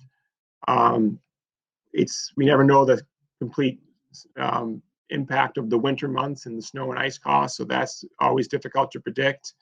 And then obviously the state budget, we're certainly dealing with a huge level of uncertainty. We think, as Chairman Buckley alluded to earlier, that we've made the appropriate adjustments on the revenue side, but there's always a chance there could be further reductions when we get into fiscal year 21, known as 9C cuts potentially, which could impact some of the state revenue coming in through programs like the Special Education Circuit Breaker Account, Chapter 70, or local aid. The food service program, certainly one of the more financial challenges with the loss of revenue over the last several weeks. And again, an area of uncertainty. It's difficult to predict from year to year anyway, and certainly with the impact of COVID-19 and what a food service program may look like, there's certainly some uncertainty there as well. And then with the additional costs needed, as I just spoke to address new guidelines and requirements that we're watching very closely for a variety of educational and operational items, will certainly be necessary that are not reflected in our operating budget. But the good thing is it appears that we will have some funding available to move forward on those items. So those are some of the risks that I think we should, all be aware of. I think most of us have become aware that these risks do exist with any school department budget. And I think, at this point, I think we would be prepared to take a vote this evening and adopt a final fiscal year 21 school operating budget of $32,526,778. This represents an increase of 2.4% or $769,005 over fiscal year 20. So that, again, and I just, before we get to the potential motion and final questions, I do want to just offer my thank yous for the support of the entire community, starting with certainly the 5 school committee members, the 5 select board members, members of the finance committee, members of the finance planning team, the town administrator, Michael Gilberto, town finance director, Elizabeth Rourke, members of our colleagues on the administrative council, the 5 school principals, and Cynthia Conan and Dan Downs, and folks have really have really stepped up and done this virtually and had these tough conversations and put our heads together to come up with ideas and to try to make this all work and, as I said, minimize any impact on the educational experience. And then the students, the faculty, and staff, they've all continued to step up in some very challenging times to certainly adapt to a different way of education, remote learning. And you saw earlier this evening some of the give backs that many of our staff members have done to help this cause, to help the budget situation.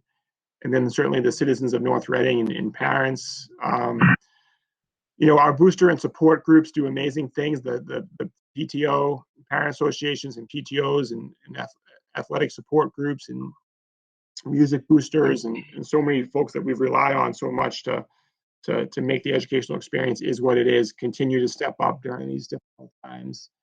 And the whole community it's really been a team-wide effort this year. So I just want to one more time offer my thank you for everyone's support.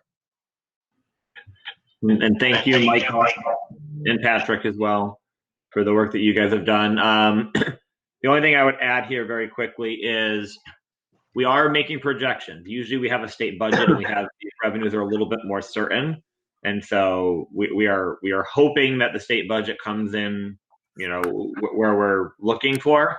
And some people might notice that many communities are voting at what they're calling a 1/12 budget, which is just 1/12 of the current year budget. We thought that because even though it's not a great year, it's still an increase of 2.4% over last year. And the finance planning team, we really thought it was important to try to move this forward and get a budget voted this year. And so we are still going to be trying to move forward with a town meeting at the end of the month, because that would be the deadline to get this approved. So we are going to try to have a town meeting at the end of the month to select board's talking about trying to trim down the warrant articles there, but there is a goal here to be able to accept this on town in at the end of June, so that we can move forward and not have to do a 1/12 budget. Okay. Any other comments or discussion or questions on the budget? If not, I would ask maybe Mr. McGowan, if you wouldn't mind doing the budget motion. Sure, it's made so easy for me here. I move that the school committee approve and hereby adopt the final fiscal year 21 school operating budget of $32,526,778, representing an increase of 2.4% or $769,005 over fiscal year 20. I will second that with a comment of, Michael, thank you so much, and Patrick, I know a lot of work goes into this, so thank you. Okay. Any further discussion? We'll take a vote. Roll call. Rich. Aye. Janine. Oh, all right. Is that an aye? That is an aye. I'm an aye as well. Passes 3-0. Congratulations, Dr. Daly. You have your first budget. I echo everyone's thanks, especially to our committee that meets year round. I don't know that everyone in town understands how our finance planning team meets. Starting way back before I was even superintendent, you folks have been meeting and preparing this budget to come into this wonderful group of people that work so hard to do what's best for the town and for the students. And especially, Janine and Scott being members of that team, Diana being a member of the finance group as well, and then Michael especially. All the work you do, Michael, it's second to none. And, I think we can, in times when the headlines for other towns are very different than ours, I feel like we've been able to continue to steer the ship in the right direction. We're not quite moving as far as we would hope, and as our vision, gets back on track, I'd like to pick those pieces up. But I really thank you for keeping us in a place where we can keep moving forward in these very challenging times. So thank you, everyone. Okay, excellent. Okay, we're going to move on to minutes. Now, it mentions here May 18th minutes for the regular session and the executive session. I didn't see the executive session. And did we vote those last meeting?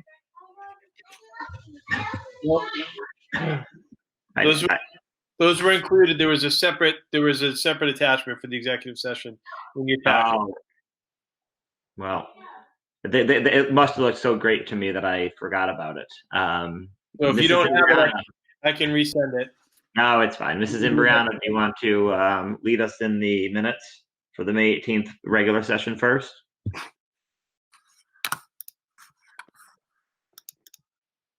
You're muted, so you do have to unmute for it. Good call. You saw my mouth moving and not much happening. Gotcha. I make a motion to accept the May 18th open session minutes as written. I'll second. Any discussion? Roll call. Janine. Aye. Rich. Aye. I'm an aye as well. Passes 3-0. And on the executive session, I will make a motion to accept the minutes as written on for May 18th executive session. I'll second. roll call vote. Janine. Aye. Rich. Aye. I'm an aye as well. Thank you, everyone. We move to the budget update. Mr. Connolly. Great, thank you. So in your packet this evening was an FY20 budget update, which essentially reflects financial activity through the end of May, just about the end of May. So as you can imagine, we've certainly been dealing with a lot of unforeseen circumstances and challenges with this statewide school closure and the COVID-19 virus. So we've certainly had to kind of pivot and address some of the changes to the budget.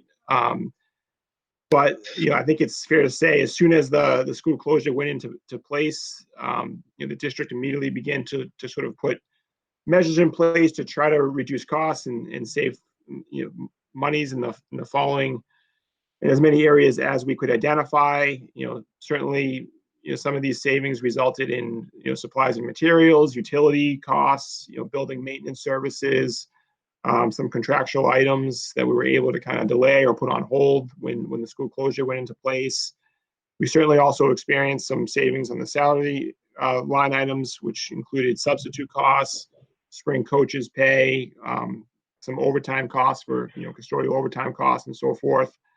All of these savings and the measures that were put into place certainly helped us achieve one of our highest levels of priorities, which was to ensure that all professional and support staff continue to receive their regular base wages throughout the end of the year, as we sort of had to react to the school closure and institute a new way of doing business and remote learning and so forth. So I think we acted pretty quickly to achieve the savings that we were able to achieve when some of the buildings were closed down, to allow us to achieve some of the additional costs that we were faced with some loss of revenue, with the need to issue some refunds and some of our planned revolving accounts for some of our optional programs that I spoke of earlier, and to try to keep certainly services occurring and staff being paid, and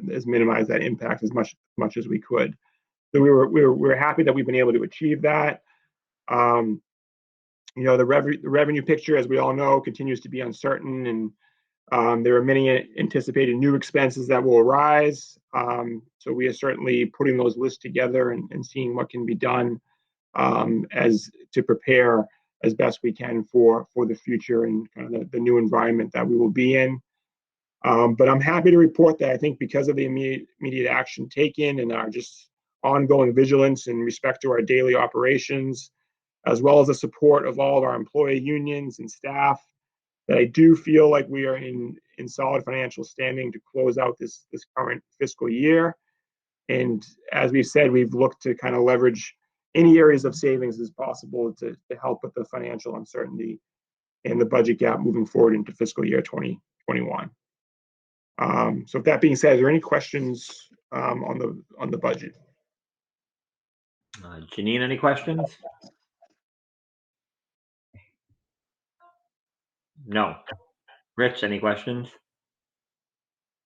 No, and I had none either. Thank you, Michael. Great, thank you. Do you want to continue on the student? Oh yes, thank you. There was a supplemental report, student activity quarterly report. So as you know, I've been presenting these at the end of each quarter. So we're a little bit behind with everything going on, but we were able to officially certify and reconcile balances through the end of quarter 3, which reflects activity through March 31st, 2020. So as has been typical of these reports, I include the certified reconciled quarterly account balances. This is the bank account balances that we've reconciled with our accounting system and control accounts with the district. And then I've also listed the sub-account quarterly account balances at the middle school and the high school for the various active student clubs and activities.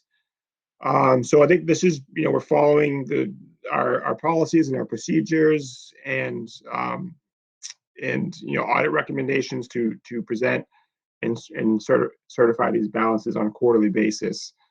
So what's reflected in the report is the 5 certified balances for the 5 accounts at the 5 schools, and the various sub-account balances for those schools, the high school and the middle school that have those sub-accounts as well. So I'm happy to report that I think things continue to be in good shape, and that we continue to monitor and to reconcile these balances, just despite what's been happening.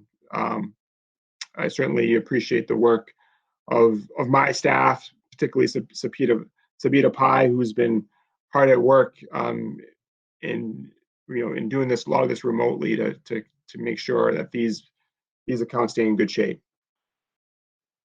Any questions on the student activity report? Rich, question?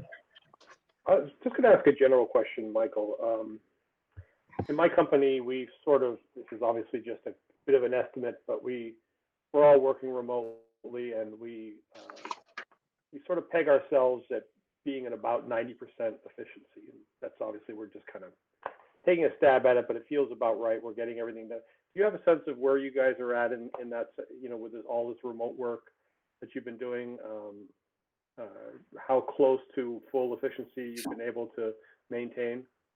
Yeah, it's a very good question, and quite honestly, I've been pleasantly surprised at how well the business office and central office folks have responded to this change in work culture and change in work environment and doing things remotely. And I think we've really been able to stay on top of all duties and responsibilities. Maybe not certainly as efficiently as we would if we were all together and having all the resources and the scanning and the efficiency of the technology right at our fingertips. We've had to kind of do things a little bit differently, and I think it probably takes us a little bit longer to do something that it would take if we were all there together on our normal workstation.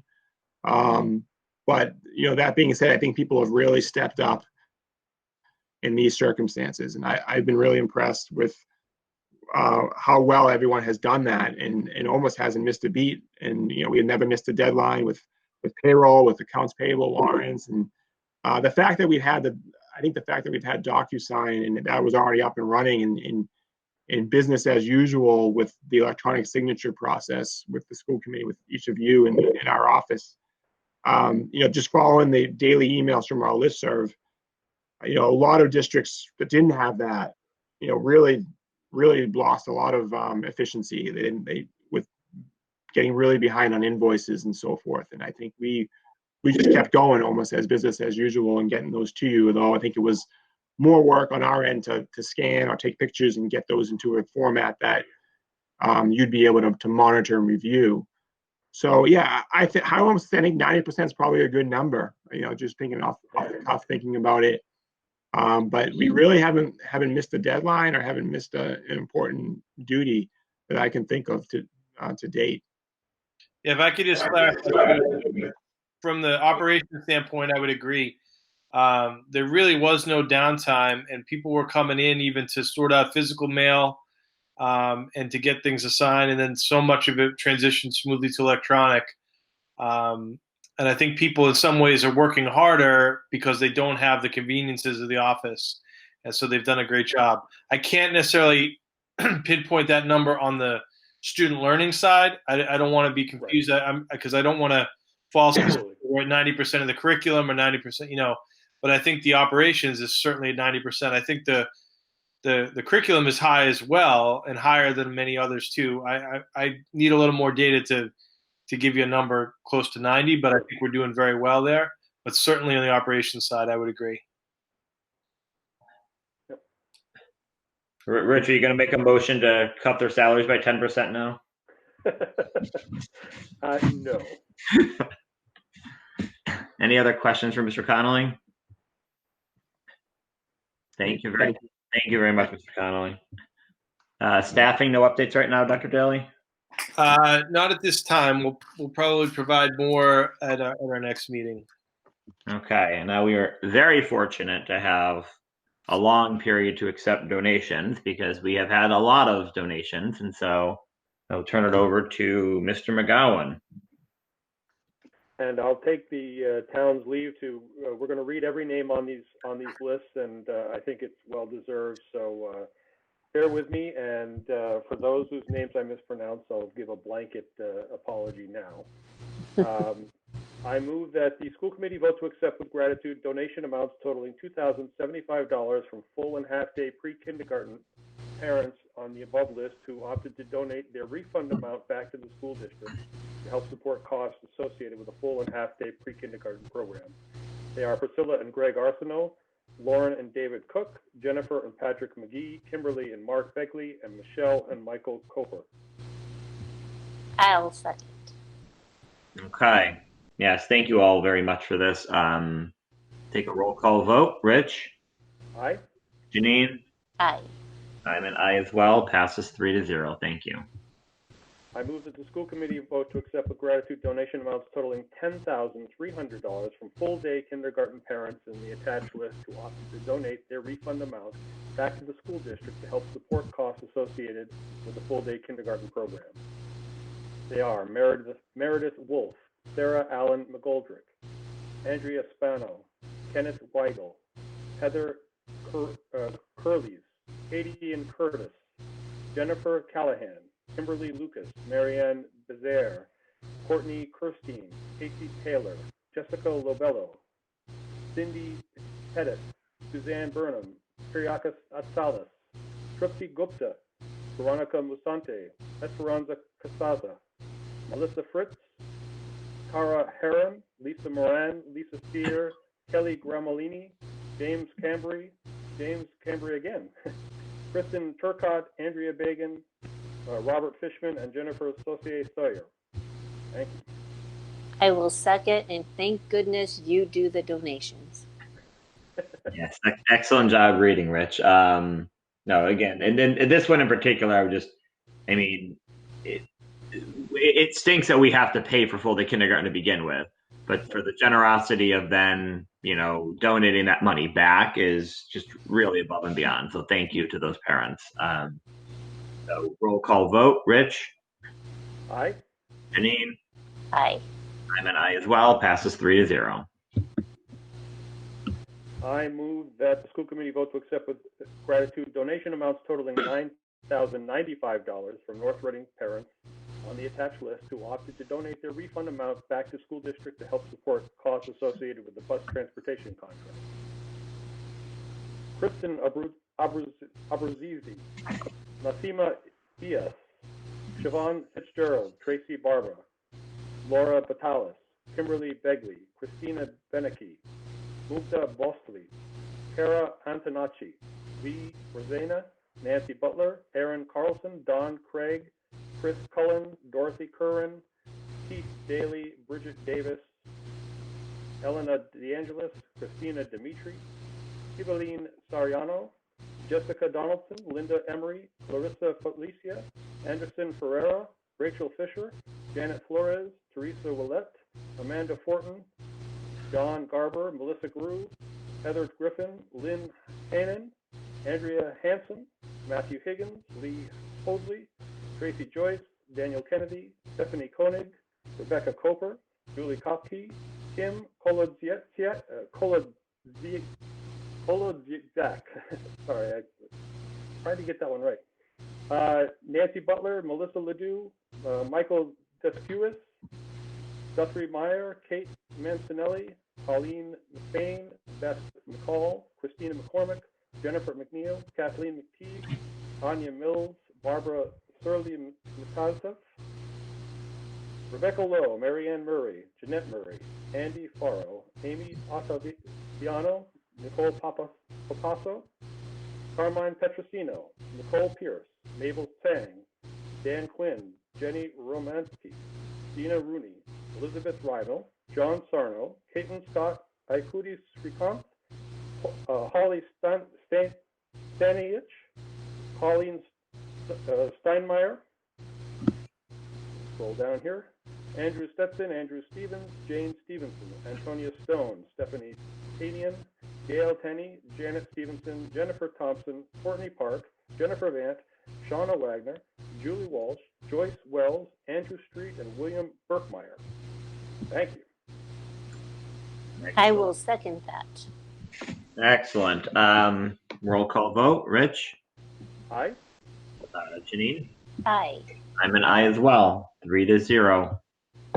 I move that the school committee vote to accept with gratitude a donation of $600 from North Reading High School parents on the above list who opted not to receive the spring user fee refund due to them and donated the amount back to the athletic department in the high school. And that's Aikudi Srikanth and Philip and Carolyn Coppola. I will second that. Didn't we vote this one already? I think we did. Yeah, I had this. Oh, in yes, the back it's May 18th on that. Yeah. Yes. I think we did vote that one already. So, Yes, we did. Michael, I don't think we need a vote on this one again. I don't want to double count something. Definitely. Yeah, I think Okay. you're right. I think this one should have gotten taken out. Sorry about that. Yes. Okay.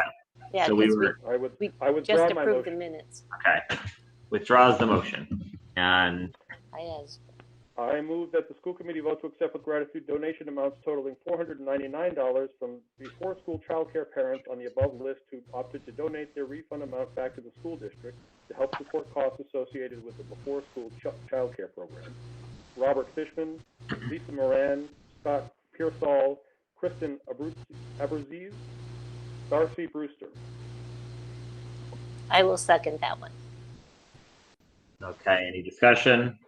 All those in favor, I'll do a roll call vote. Rich? Aye. Janine? Aye. I'm an aye as well. Passes 3-0. And there were some tacked on to the very end of our package, so I'm going to jump to those. Yes, I saw that. Couple of quick ones. One with a list, but let's see. I move that the school committee votes to accept with gratitude a donation of $100 from Mr. and Mrs. Jennings, who opted not to receive the full spring user fee refund due to them, and donate the amount back to the athletic department at the high school. I second. Okay. Any discussion? All those in favor? I'll do a roll call vote. Rich? Aye. Janine? Aye. I'm an aye as well. Passes 3-0. I move that the school committee vote to accept with gratitude donation amounts totaling $499 from before-school child care parents who opted to donate their refund amount back to the school district. Is this? I think this is the same one. Same one. Yeah. Repeat? I think there was a couple of repeats at the end. I think there's only one left remaining that's not a repeat. It's the one from Walmart. Yeah. Oh, okay. Sorry, when they printed the packet, it printed twice. I'm sorry about that. Okay. Yep, you're right. That's okay. I move that the school committee vote to accept with gratitude a donation of $1,000 from Walmart to be used at the district level. Second. Okay. So it's great to see community businesses helping us. Roll call vote. Rich? Aye. Janine? Aye. I'm an aye as well. Passes 3-0. Thank you very much, Mr. McGowan.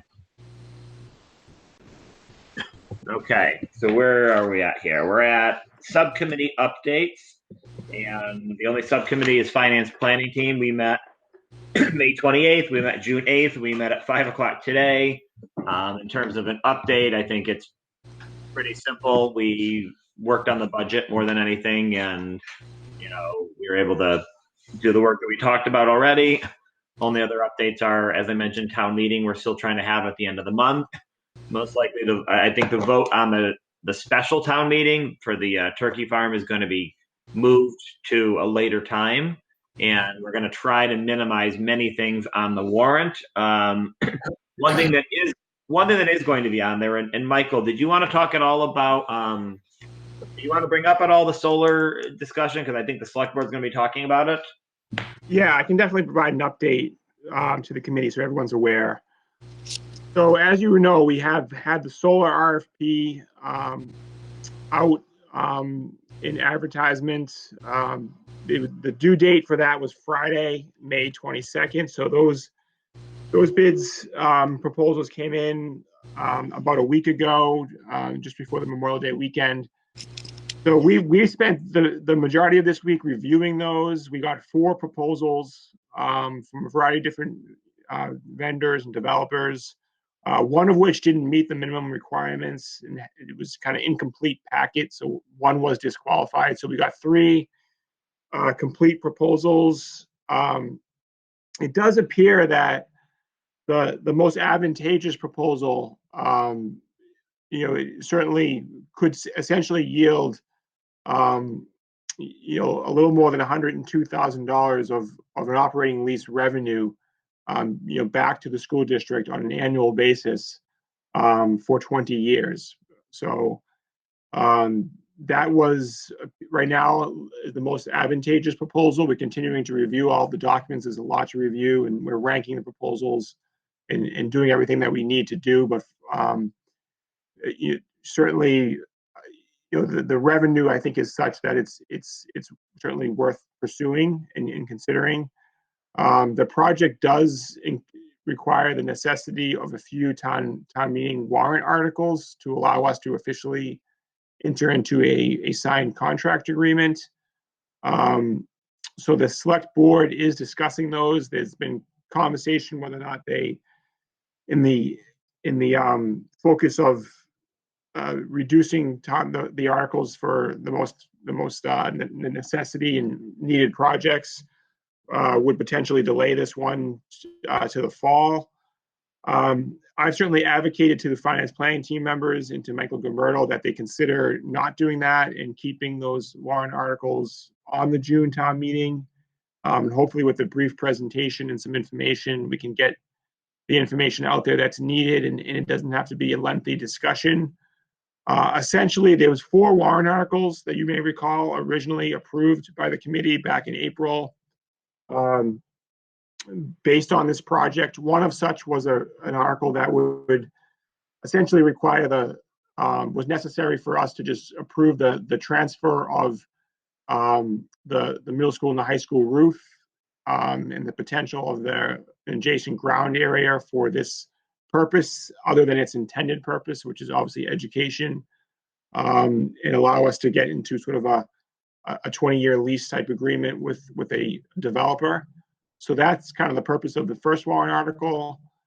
The second was one that doesn't appear to be something that's advantageous for us to do based on the bidders that did propose this alternative option, which would be us actually attempting to use part of the energy from the array, from the solar array, and enter into sort of a 3-way power purchasing agreement with our utility company, RMLD, the developer, and us. And based on what's being proposed, the incremental difference of the price that we would get, that we're already getting from RMLD, is not significant, that it would, in the size of the array, that it would not yield a huge amount of savings. So that's what we're initially showing. So it doesn't look like it's advantageous to pursue that. And we would need RMLD to kind of be involved in that for us to firm up what that savings would be. But it doesn't look like we would pursue those types of proposals. The third option is necessary to enter into a payment in lieu of taxes. So the array would have an assessed value, and there would be a payment in lieu of taxes that would need to be negotiated with the town assessor. So there's an article that would require approval at town meeting for us to go ahead and negotiate that payment amount with the recommended developer or the awarded developer. We're not talking a huge amount of money here, but there would be an annual payment in lieu of taxes. So there's an article that's required for that. And then the fourth warrant article is just for us to establish a revolving account to accept the lease payments for this purpose, and have the town establish that revolving account, have the lease payments go into that revolving account to offset school energy costs under the law that allows us to do that. So it looks like, based on the proposals that we've analyzed, 3 or 4 of those would be necessary for us to move forward and try to negotiate a contract eventually with the awarding developer. Is there any questions on that? And my only question, so 2 things, Michael. First, are we going to distribute to the committee, or are we going to have a smaller committee to look through those proposals as we did with the LED? Yeah, so right now, I'll tell you where we're at. So we actually have 4 folks that are involved in that process. We have our consultant who's well-versed in analyzing these types of proposals across the state, that we've kind of engaged to help us both do the RFP, evaluate the proposals, and help us enter into a contract should we do so. So the consultant is currently reviewing the proposals on our behalf. It's myself, it's Wayne Hardacre, and then Kathy O'Connell, the middle school principal, since given that it certainly involves the middle school, high school, has volunteered to be on this committee. So what we're attempting to do is go through the proposals, rank them, tabulate them, make sure that those 4 folks are all on the same page of who we think the most advantageous proposal is. And then what I could do in the future is send the proposals out to everyone if they want to see it. Although there's a ton of documents. Most of it was sort of shared hard drive electronically to us. But I could provide the summary level doc information that I'm going to be getting from the consultant. That's going to include the pricing tabulations and the ranking, the non-price ranking, and get that to each of the committee for a presentation on June 22nd, potentially. That'd be great. And then second thing is the select board is requesting that when this meeting's over, if you have time to jump in there, I asked Mr. Gilberto if he would email you and me both the link. I'll join as well. I don't know if you have 10 minutes or whatever, but they're just asking if you could still do that. Sure. Send Okay. that to me as well, Mr. Buckley. That'd be great. Okay, absolutely. For the administrative report, Dr. Daly, anything? Yes, and thank you again. I can't tell you how grateful I am to have Ann Lindell and others back in the office, because I tried so hard to print all those lists and to make all the changes, and then I guess so the second time those donations are in there, they're in there correctly, but the first package, I guess, still was there as part of what I copied. So I apologize. Great job reading all those names, Mr. McGowan. That's always difficult. I know that's always a challenge at graduation to make sure you get everyone in there correctly, and you did a great job. So thank you. But thank you to all those great number of people that I tried to send a thank you to people as they were coming in, but it really is a tremendous outpouring of support from our community, and I appreciate the idea and also the donations and the work that Michael's done.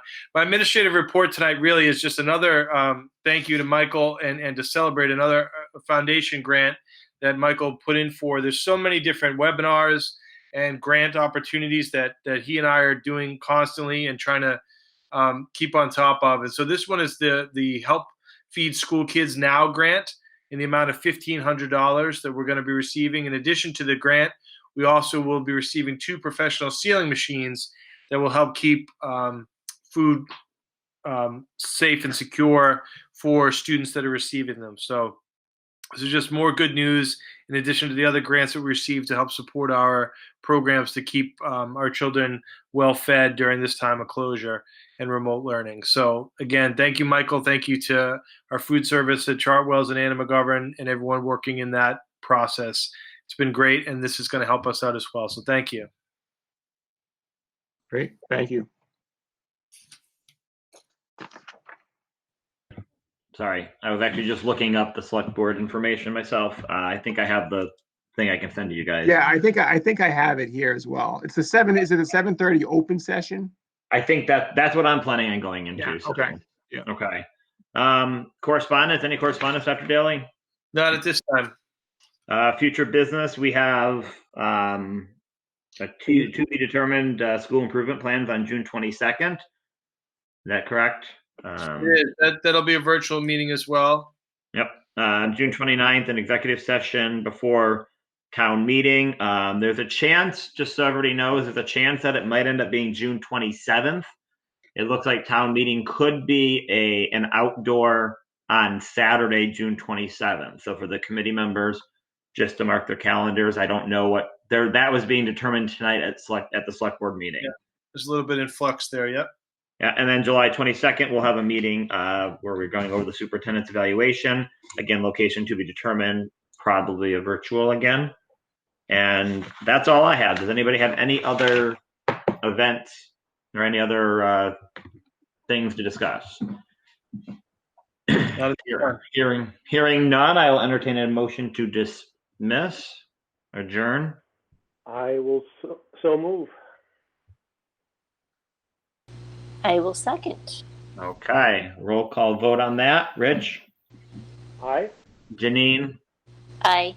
I'm an aye as well. Thank you, everybody. And Dr. Daly and Michael, I'm going to try to join the select board meeting now. Great. Okay. Thank you, folks. Have a great night. Thanks, guys. Good night, everyone. everyone. Good night. Thank you. Good night. Bye, all.